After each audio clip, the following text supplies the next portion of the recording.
ಕೊಟ್ಟೂರಿನಲ್ಲಿ ನಡೆದ triple murder ಕೇಸ್ಗೆ ರೋಚಕ twist ಸಿಕ್ಕಿದೆ. ಅಪ್ಪ ಅಮ್ಮ ಸ್ವಂತ ತಂಗಿಯನ್ನೇ ಕೊಲೆ ಮಾಡಿದ್ದಂಥ ಕಿರಾತಕನ ಅಸಲಿ ಕಹಾನಿ ಒಂದೊಂದೇ ರಿವೀಲ್ ಆಗ್ತಿದೆ. ತಂಗಿ ಗರ್ಭಿಣಿ ಅನ್ನುವುದನ್ನು ನೋಡದೆ ಕೊಲೆ ಮಾಡಿದ್ದಾನೆ. ಅಷ್ಟಕ್ಕೂ ತ್ರಿವಳಿ ಕೊಲೆಗೆ ಕಾರಣವೇನು, ತನಿಖೆಯಲ್ಲಿ ಬಯಲಾದ ಸತ್ಯವೇನು, ಬನ್ನಿ ನೋಡೋಣ. ಕೊಟ್ಟೂರು ತ್ರಿಬಲ್ ಮರ್ಡರ್ ಕೇಸ್ಗೆ ಬಿಗ್ ಟ್ವಿಸ್ಟ್. 3 ಅಲ್ಲ 4 ಕೊಲೆ. ಪೊಲೀಸ್ ತನಿಖೆಯಲ್ಲಿ ಸತ್ಯ ಸ್ಫೋಟ. ಕುಟುಂಬದ ಮಾನ ಮರ್ಯಾದೆ ಹೋಗುತ್ತೆ ಅಂತ ಕೃತ್ಯನ.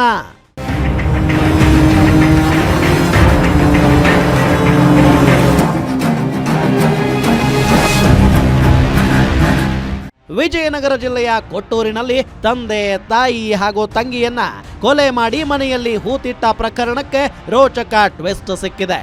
ಹಂತಕ ಅಕ್ಷಯ್ 3ರನ್ನ ಮಾತ್ರವಲ್ಲದೆ ತಂಗಿಯ ಹೊಟ್ಟೆಯಲ್ಲಿದ್ದ ಭ್ರೂಣವನ್ನು ಹತ್ಯೆ ಮಾಡಿದ್ದಾನೆ. ಪೊಲೀಸರ ತನಿಖೆಯಲ್ಲಿ ಒಂದೊಂದೇ ರಹಸ್ಯಗಳು ಬಯಲಾಗ್ತಿವೆ.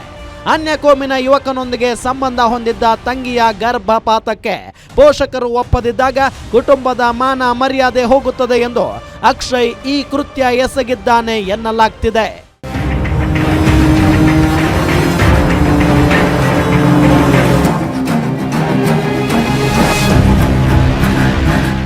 ಬೆಂಗಳೂರು ತಿಲಕ್ ನಗರ ಠಾಣೆ ಪೊಲೀಸರು ಕೊಲೆ ಆರೋಪಿ ಅಕ್ಷಯ್ನನ್ನ ಶನಿವಾರ ಕೊಟ್ಟೂರು ಪಟ್ಟಣಕ್ಕೆ ಕರೆತಂದು ಸ್ಥಳ ಮಹಜರು ಮಾಡಿದ್ದಾರೆ.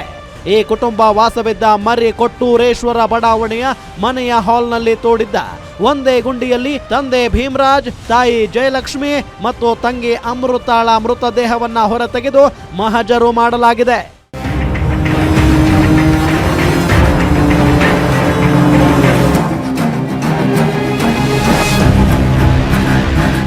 ತಂಗಿ ಅಮೃತ PUC ಓದುತ್ತಿದ್ದು ಅನ್ಯ ಕೋಮಿನ ಯುವಕನೊಬ್ಬನನ್ನ ಪ್ರೀತಿಸುತ್ತಿದ್ದಳಂತೆ.